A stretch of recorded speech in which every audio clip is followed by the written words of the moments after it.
Karena berbicara kita meramal runtuhnya suatu bangsa atau peradaban itu bagaikan kita meramal terbenamnya matahari. Jadi itu pasti akan menjadi sebuah keniscayaan. Nah, oleh karenanya kita harus mampu membaca geopolitik ke depan itu akan ke arah mana.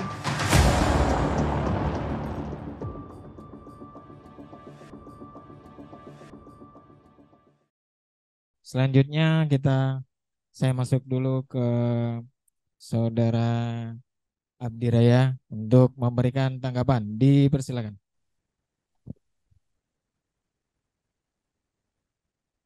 Baik, langsung saja terima kasih. Yang pertama tadi saya sangat tertarik tadi yang disampaikan oleh Pak Nurdin, bukan membahas politik di dalam negeri tapi berbicara luar negeri. Tadi kalau kita berbicara politik di Indonesia sudah sangat detail tadi dijelaskan oleh Dr. Uheb. Saya ingin menyambung. Jadi kenapa saya sangat tertarik untuk membahas berkenan dengan politik global? Karena kondisi Indonesia itu sangat dipengaruhi oleh politik global. Contoh saja kalau kita bicara kenapa Indonesia bisa dijajah? Karena dulu negara-negara atau kerajaan-kerajaan itu juga dalam kondisi terjajah. Kemudian kenapa Indonesia bisa merdeka? Karena juga negara-negara dan kerajaan-kerajaan itu juga merdeka. Kemudian hari ini, mengapa kita mengalami resesi ekonomi? Karena juga zamannya memang sedang mengarahkan seperti itu. Jadi seringkali kita di sini berbicara hal-hal yang teknis, tetapi ada sebuah ungkapan bahwa pada petang hari, karena langit merah kaum berkata hari akan cerah, tapi pada pagi hari karena langit merah dan redup kamu berkata hari buruk. Rupa langit kamu tahu membedakan, tetapi tanda-tanda zaman tidak. Nah, hari ini adalah banyak sekali orang yang kesulitan untuk membaca tanda-tanda zaman. Sebenarnya zamannya ini sedang mengarah seperti apa? Menuju kemana? Nah, jangan sampai kita hanya berkutat membicarakan hal-hal yang itu-itu saja, tetapi kita tidak mampu membaca perkembangan zaman seperti apa. Kalau kita koneksikan ya, kita uh, nyambung dengan buku yang ditulis oleh seorang profesor sejarawan Arnold Toynbee. Di situ bukunya adalah Study of History. Di situ berbicara mengenai teori siklus peradaban. Nah, jadi kalau bicara siklus peradaban itu ada kalanya suatu peradaban atau suatu bangsa itu mengalami masa kelahiran, kemudian dia berkembang, dewasa, kemudian menua, bahkan sampai ada yang pikun, tidak tahu sejarahnya, kemudian dia mati. Dan dari bangsa atau peradaban itu ada yang mampu bangkit kembali, ada yang tidak, dengan berbagai macam faktor. Nah, ini pasti akan terjadi menjadi sebuah keniscayaan bagi semua bangsa yang ada di muka bumi ini. Nah, tentang hal itu, sebenarnya Al-Quran telah membahas tentang itu. Dikatakan walikulli ummatin ajalun. Tiap-tiap umat itu pasti memiliki ajal, batas waktu. Apapun bangsanya, dimanapun itu. Nah, nas itulah yang mengilhami para pemikir dunia, salah satunya filsuf abad pertengahan yaitu Ibnu Khaldun yang mengeluarkan teori siklus peradaban dan diamini dan dibenarkan oleh para sejarawan, sosiolog, bahkan para pemikir modern seperti Philip K. Haiti, kemudian yang tadi saya sebutkan juga Arnold Toynbee, dan juga seorang influencer, ya Mark Zuckerberg juga kalau kita membaca kesaksiannya di buku Sapiennya Harari juga membenarkan itu. Jadi sejauh ini tidak ada yang membantah terkait siklus peradaban. Bahkan seorang ilmuwan yang bernama Richard Dawkins yang menolak para nabi, kemudian dia tidak juga mempercayai kitab-kitab Ibrahimik dan juga tidak percaya Tuhan dengan bukunya Outgrowing God yang terkenal itu juga tidak menampik dan tidak menolak sedikit pun terkait siklus peradaban itu. Jadi semua bangsa pasti akan mengalami sebuah siklus. Ada kalanya dia lahir, tumbuh dewasa, menua, dan mati. Ya. Ambil contoh saja, kalau kita bicara peradaban kuno, saya ambil misalkan dari Mesopotamia, kemudian Babilonia, Medio-Persia, kemudian bicara Yunani, Romawi, walaupun ya dipimpin oleh orang-orang yang perkasa, yang luar biasa, kita sebut saja seperti Hammurabi, kemudian Nebukadnezar, Cyrus the Great, Alexander the Great, kemudian Julius Caesar, itu tidak mampu menyelamatkan mereka dari keruntuhan. Jadi semua bangsa itu pasti akan mengalami keruntuhan. Nah, tinggal masalah waktu saja. Jadi tiap-tiap umat pasti memiliki batas waktu. Nah, oleh karenanya kenapa saya tertarik tadi membahas terkait Perang Dunia Ketiga? Karena ini berbicara berakhirnya peradaban di zaman ini yang dimana dikuasai oleh blok barat dan blok timur. Jadi ibaratnya dunia ini sebenarnya akan direset ulang, akan direstart. Nah, dan kalau kita lihat juga, kalau kita cermati, ternyata siklus itu bukan hanya menjumpai daripada peradaban-peradaban kuno, ternyata juga uh, bicara siklus kehidupan itu juga bisa terjadi pada bangsa-bangsa yang modern. Ya, contoh saja Uni Soviet itu sebagai sebuah entitas komunis terbesar sejagat yang merupakan satu-satunya rival AS, ternyata dia harus mati di saat yang bersamaan dengan abad kelahirannya, jadi mati muda. Begitu kan? Jadi sekali lagi saya sampaikan, tidak ada gunanya kita mempeributkan atau memperdebatkan terkait Ghost Fleet tadi.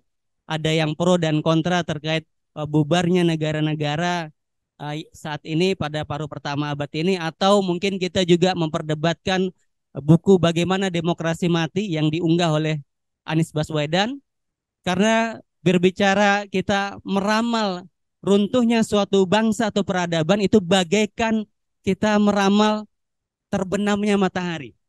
Jadi itu pasti akan menjadi sebuah keniscayaan.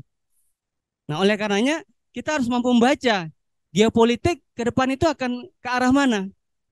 Dan Indonesia ini kalau saya melihat memang seperti negara satelit saja. Dia mengikuti saja.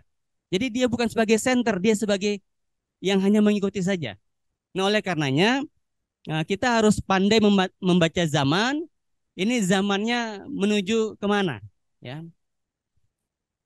bahkan Harari saja dalam sebuah bukunya dia mengatakan bahwa memang ada terjadi pertempuran besar ideologis ya di dunia ini antara fasisme, komunisme dan demokrasi. Maaf, liberalisme.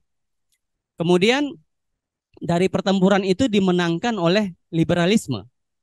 Tetapi seiring dengan berjalan waktu, ternyata sejarah itu juga cepat berubah. Setelah fasisme dan komunisme runtuh, sekarang tiba saatnya kita melihat bahwa demokrasi juga terjebak dalam kemacetan. Ya, lalu dia bertanya, lalu kemana kita akan pergi? Gitu kan? Artinya para pemikir-pemikir dunia juga sedang berpikir keras mencari solusi alternatif terhadap situasi dan kondisi ini supaya tidak terjebak kepada lingkaran setan yang sama. Karena kalau kita bicara sistem komunisme, kemudian tadi liberalisme, fasisme, ini sepertinya uh, akan tenggelam, begitu ya. Nah, mungkin pembahasan terkait itu kita akan bisa bahas lebih lanjut di seri diskusi channel Berani Mikir yang selanjutnya. Sementara dari saya demikian.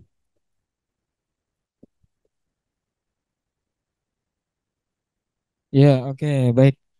Tadi sudah sama-sama kita dengar tanggapan dari Bung Abdi Raya. Selanjutnya tadi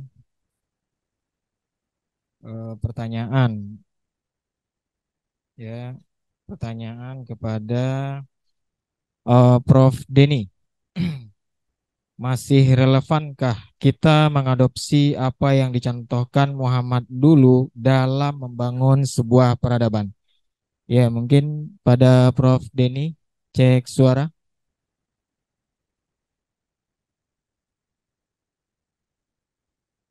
Prof. Denny, cek suara.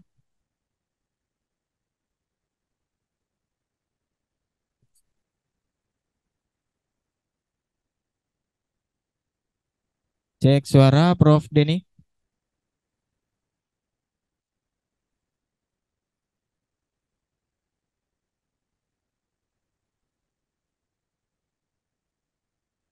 Cek suara, Prof. Denny. Coba ada trouble.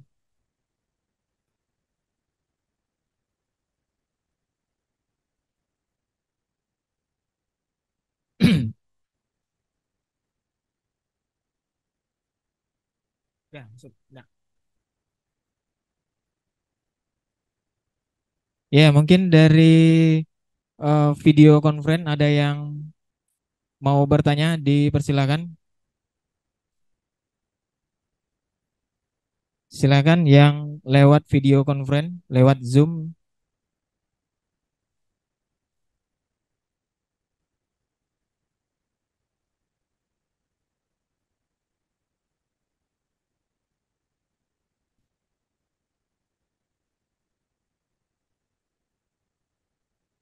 Ya, kembali Prof. Denny, cek suara.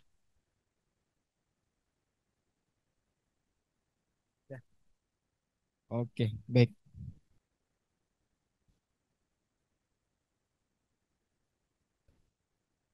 Ya, kita langsung masuk ke sesi berikutnya, closing statement dari masing-masing narasumber yang tadi kami tangkap. Yang pertama, tidak bisa membaca tanda-tanda zaman dan kemudian siklus peradaban serta akan terjadinya Perang Dunia Ketiga.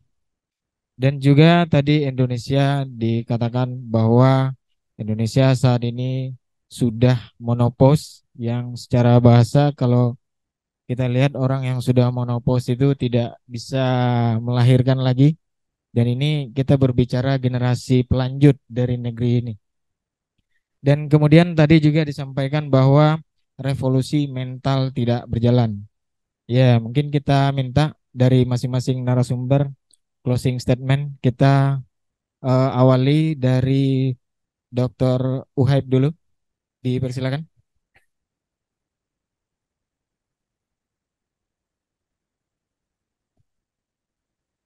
Ya, sebagai eh, close statement saya, kalau bangsa ini ingin baik, benahi dulu partai politik dan sistemnya. Selama regulasi, aturan main, pemilu, pilpres, sistem pemilihan presiden seperti sekarang ini jangan bermimpi dan jangan berharap bahwa terjadi satu perubahan politikan yang lebih baik akan datang dan kita selamanya berada pada jebakan sistem demokrasi oligarki karena inilah yang diinginkan kaum oligarki Indonesia tetap berada pada demokrasi yang sekedar menghadirkan demokrasi formalitas, demokrasi ritualistik dan demokrasi formal eh, TikTok yang lucu-lucu yang menghabiskan uang banyak, tidak pernah menghasilkan demokrasi yang substantif. Selanjutnya, dalam konteks di Kalimantan Selatan, sumber daya alam bukan sekedar aktivitas ekonomi dan bisnis, tapi sudah menjadi instrumen persekongkolan antara politisi dan kelompok bisnis untuk membangun basis patronase politik dan bisnis. Yang ketiga, bagaimana bisa membangun kesadaran politik kalau atmosfer politik kita tidak pernah dibenahi. Selama ini atmosfer politik menjadi pasar gelap. Namanya pasar gelap, ya di situ ada barang-barang hasil rampokan, barang-barang jarahan yang dijual di pasar gelap itu. Itulah altar demokrasi, etalase demokrasi hari ini. Nah, rahim demokrasi kita itu sudah rusak, penuh dengan virus, terkontaminasi dengan politik uang. Maka yang menguat adalah duitokrasi, bukan daulat rakyat.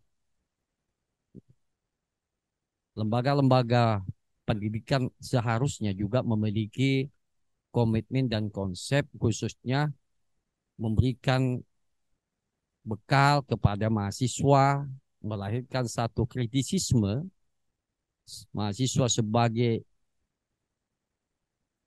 calon pemimpin masa depan. Tentu saja mulai sekarang harus melatih nalar akademik, nalar intelektual, bukan terjebak menjadi mahasiswa hanya taunya kos kampus, kos kampus, kos kampus.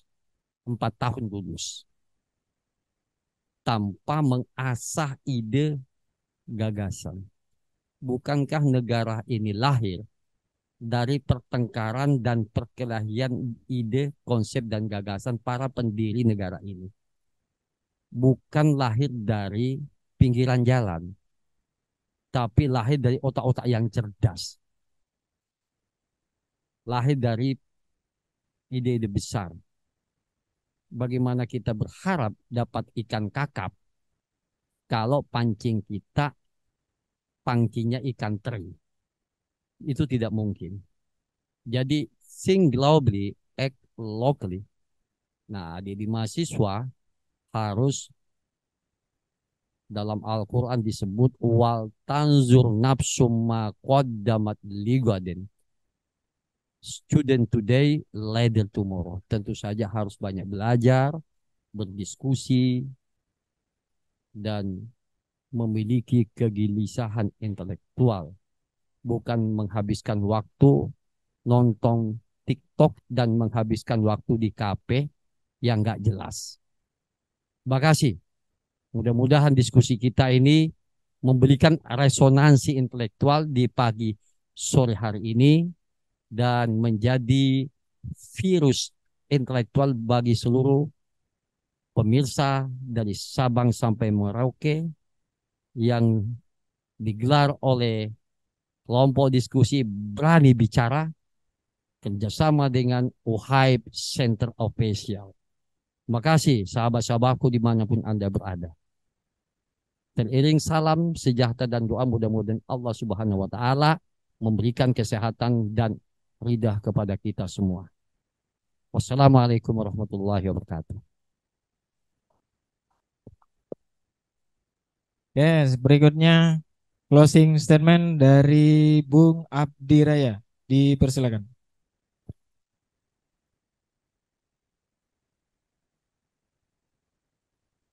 Yang pertama, saya sangat sependapat tadi yang disampaikan oleh Dr. Uhaib, bahwa suatu bangsa bisa maju itu bukan karena sumber daya alamnya, tetapi bagaimana membangun sumber daya manusia.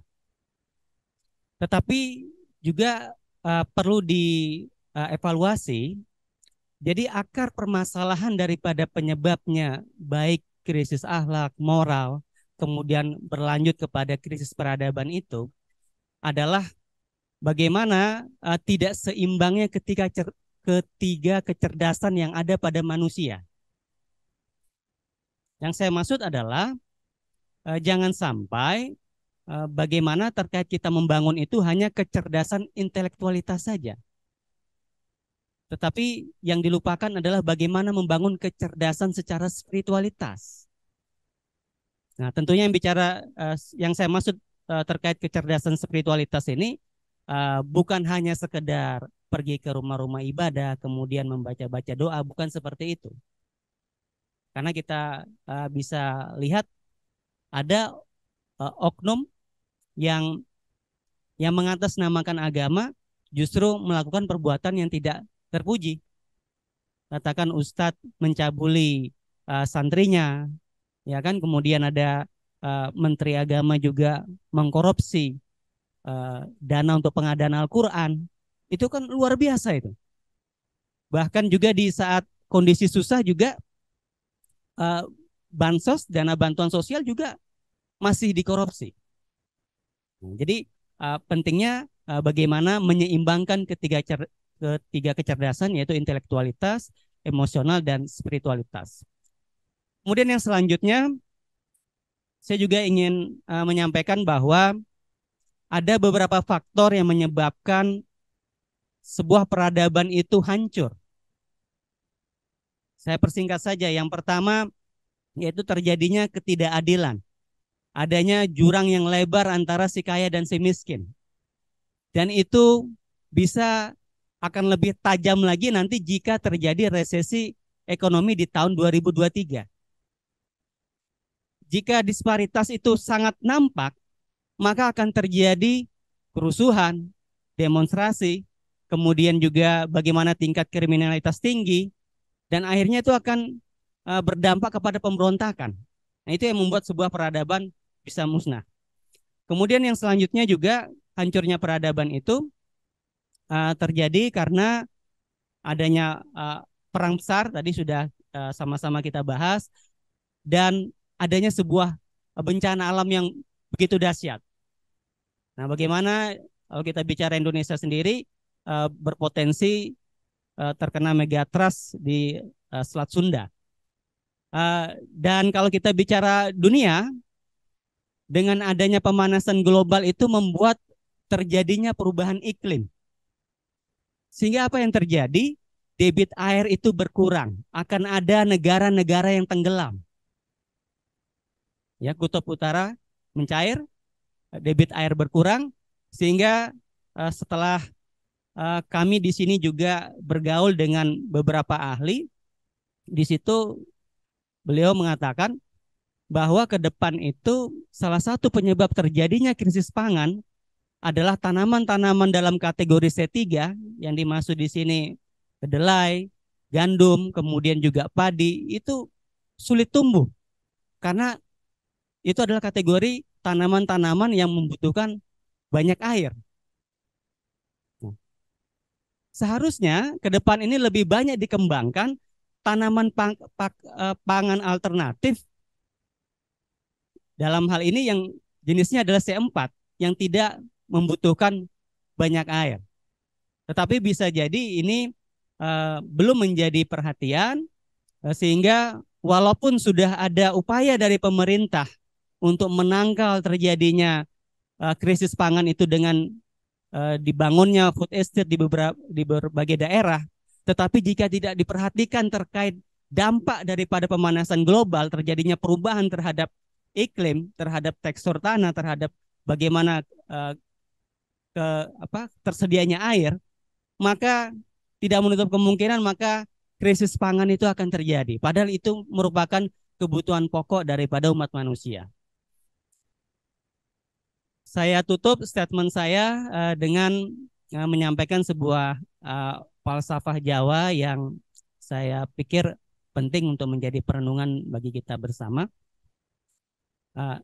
Saiki zaman edan, yen ora edan ora komanan. Sekarang ini zaman edan, kalau nggak edan tuh nggak akan bakal kebagian. Sak bejo-bejone wong eling lan waspada gitu ya. Nah, tetapi orang yang beruntung adalah manusia yang eling, yang selalu ingat akan Tuhannya. Dia mengerti siapa dirinya, untuk apa, mau kemana. Jadi eksistensi dirinya dia paham. Nah, sehingga dia tidak larut di dalam gelapnya kehidupan itu, sehingga dia selalu waspada, ya, tidak terjerat akan duri-duri kehidupan itu. Demikian, sampai bertemu lagi di sesi diskusi channel Berani Mikir yang selanjutnya. Terima kasih buat semuanya. Oke, baik. Demikian tadi diskusi yang kita dengar ya hingga sore hari ini. Sampailah kita di penghujung acara diskusi ini. Mari sama-sama kita tutup diskusi kita pada sore hari ini dengan berhamdalah. Alhamdulillahirrahmanirrahim. Demikian dari kita berani mikir, berani bicara. Sampai jumpa kembali di sesi diskusi berikutnya. Kami sampaikan Assalamualaikum warahmatullahi wabarakatuh.